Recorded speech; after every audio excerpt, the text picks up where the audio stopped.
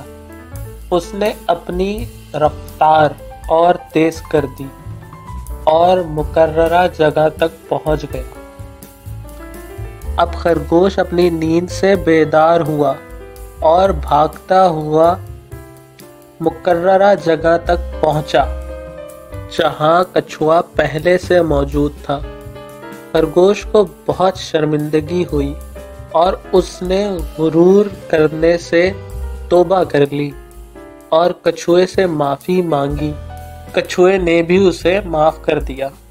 دوستو، ہمیں بھی کسی کا مذاق نہیں اڑانا چاہیے۔ ہر ایک کو ہم اپنے سے بہتر سمجھیں گے تو کبھی ہماری کسی سے لڑائی نہیں ہوگی، اور جو کسی کو تنگ کرنے کے لیے مذاق اڑاتا ہے تو مرنے سے پہلے اللہ تعالیٰ اس کو بھی اس کمزوری میں مبتلا کر دیتے ہیں۔